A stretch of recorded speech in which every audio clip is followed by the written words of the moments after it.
ភ្នំក្បាលស្ពានគឺជានីឋានប្រវត្តិសាស្ត្រនិងធម្មជាតិដ៏ល្បីល្បាញមួយស្ថិតនៅលើជួរភ្នំគូលែនក្នុងខេត្តសៀមរាបទីនេះមានចម្ងាយប្រមាណ50គីឡូម៉ែត្រពីក្រុងសៀមរាបនិងជាតំបន់ដែលមានទាំងព្រៃឈើទឹកជ្រោះនិងស្នាដៃសិល្បៈបុរាណដ៏អស្ចារ្យភ្នំក្បាលស្ពានត្រូវបានគេស្គាល់ជាសកលថាទន្លេលិង្គ1000 River of a Thousand Lingas ព្រោះមានចម្លាក់លិង្គការីបរាប់រយនិងរូបចម្លាក់សាសនាជាច្រើនឆ្លាក់នៅលើបាតទន្លេនិងផ្ទាំងថ្មភ្នំក្បាលស្ពានត្រូវបានកសាងនិងឆ្លាក់ឡើងក្នុងសម័យចក្រភពខ្មែរប្រហែលសតវត្សទី11ដល់ទី12ក្នុងរជ្ជកាលព្រះមហាក្សត្រខ្មែរមួយចំនួន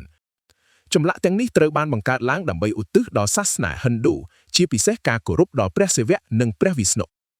ប្រជាជនខ្មែរបុរាណជឿថាទឹកដែលហូរកាត់លើលិង្គទាំងនោះគឺជាទឹកដ៏ពិសិដ្ឋដែលនាំមកនូវសេចក្តីសុខសុភមង្គលភាពរុងរឿងនិងភាពសម្បូរបែបដល់អាណាចក្រនិងប្រជារាស្ត្រអ្វីដែលធ្វើឲ្យភ្នំក្បាលស្ពានមានភាពពិសេសគឺចម្លាក់ដែលឆ្លាក់ដោយផ្ទាល់លើបាតទន្លេ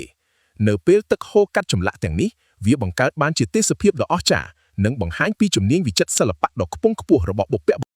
ក្រៅពីលិង្គរាប់រយក៏មានរូបចម្លាក់ព្រះវិស្ណុផ្ទុំលើអនន្តនាគព្រះលក្ស្មីផ្កាឈូកសត្វព្រេងនិងនិមិត្តសញ្ញាសាសនាជាច្រើនទៀតដែលនៅតែរក្សាបានសភាពល្អរហូតមកដល់សព្វថ្ងៃភ្នំក្បាលស្ពានក៏មានសម្រស់ធម្មជាតិដ៏ស្រស់ស្អាតផងដែរព្រៃឈើក្រាស់ខ្យល់អាកាសបរិសុទ្ធសំឡេងសត្វព្រៃនិងសំឡេងទឹកហូរបង្កើតឲ្យមានបរិយាកាសស្ងប់ស្ងាត់និងស្រស់ស្រាយ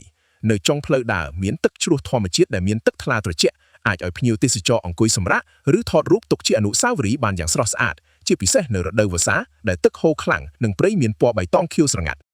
ដើម្បីទៅដល់ភ្នំក្បាលស្ពានភ្ញៀវទេសចរត្រូវដើរឡើងភ្នំប្រមាណ 1.5 គីឡូម៉ែត្រតាមផ្លូវព្រៃដែលមានថ្មធម្មជាតិនិងដើមឈើធំៗទោះបីជាការធ្វើដំណើរត្រូវការកម្លាំងបន្តិចក៏ដោយប៉ុន្តែទេសភាពនៅតាមផ្លូវនិងភាពអស្ចារ្យនៃទីតាំងគឺមានតម្លៃសមនឹងការខិតខំ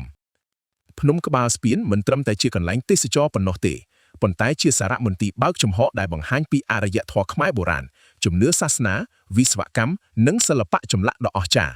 វាបង្ហាញឲ្យឃើញពីប្រាជ្ញានិងសមត្ថភាពរបស់បុព្វបុរសខ្មែរក្នុងការបង្កើតសំណង់និងស្នាដៃសិល្បៈដែលអាចរស់រានមានជីវិតរាប់រយឆ្នាំ